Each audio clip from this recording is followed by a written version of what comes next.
this is where it gets complicated, and this is where I'm going to get very simple, because I'm not going to try to explain all the details here. But one of the important factors of having a measure like QPI, Quality Performance Index, is that it's not just a question in an IV&V process to tell someone, you've got a problem here, guys.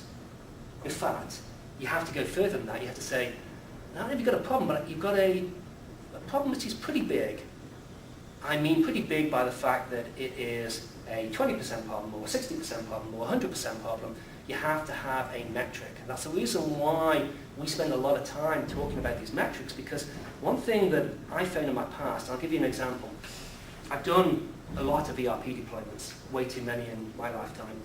And one of the things that I continually had problems with was that when I had problems with the process, when something happened that was going to cause me to be late or over budget, which inevitably always happened, when I went in front of the board of directors and I had to explain to them that we have a few issues here, I think we need to stop, we need to rework a few things here, we need to change a few things, we need to take a few weeks or a month out of our schedule and spend another $100,000 because we need to fix this stuff. Because if we don't fix it now, it's going to be really bad later on. And you know what the response was? Well, Dave, how bad will it be later on? So, well, really bad. Well, how bad's really bad, you know? And what happens if we don't fix it now? Is it going to fix itself later on? Yeah, it'll fix itself later on. Yeah, well, don't worry about it, Dave. Just carry on. It'll fix itself later on.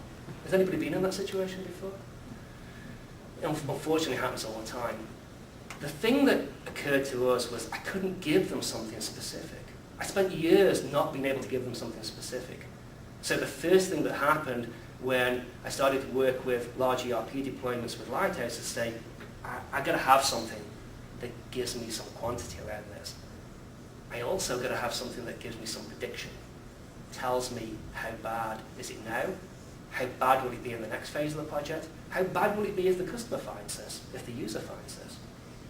So one of the things that we tried very hard here, and we've been very successful with it, is to use a mechanism, using this QPI mechanism to say, okay, let me give an example here. And this happens to be a system test example. This was a piece of code, in fact.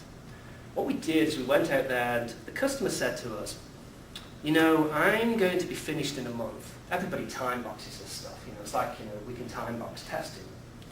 So we're going to be finished in a month. We said, oh, okay, fine. So then they went testing for a month, and in a month they found 170 defects, 170 problems in their testing process. So they came back to us and said, well, we found 170, that's pretty good, isn't it? We said, well, the trouble is, according to our predictive analysis, you should have actually found 270. You should be finding 270 problems because that is what our best practice is. The benchmarks that our calculations tell you you should find. We're rarely going to feel pretty comfortable, we found 170. So now you need to find another 100 here, guys. And the answer was, well, so what's the problem? If I don't find another 100, what's the big deal? Well, the big deal is, if you don't find that 100, you might get found in the next set of tests. It might not get found then, it might actually get found out when the user actually gets the application. So would you like to know how much it's going to cost you now? Yeah. It's going to cost you $125,000 to fix that now.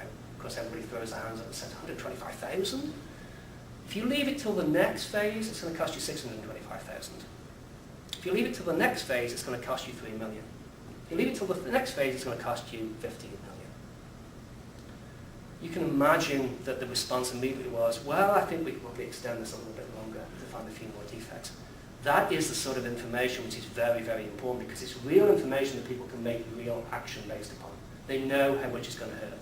That's a big deal. The other thing which is important to recognize is that at that point you can also say, you know, it's going to take you, at the way that you're finding defects at the moment, it's going to take you another month to find all these defects. So not only can I tell you what your cost issue is, but I can tell you you've got another month in your schedule before you're going to find these things. Now actually with these guys, when we told them that stuff, they got better. Surprise, surprise, they started finding more defects. And they actually finished in earlier than a month. But the fact was that we could give them very clear numbers as to not only what the problem was, how bad the problem was, how long it's going to take them to fix the problem, how much it's going to cost to fix it now, and how much it's going to cost if you fix it later. That's the sort of information you have to bring to the table if you expect anybody to take any notice of it. And that's key in terms of this approach. So having these types of capabilities is extremely important, and I would absolutely suggest you find these sorts of capabilities in your own environment that you can put those metrics in front of the decision makers. Questions?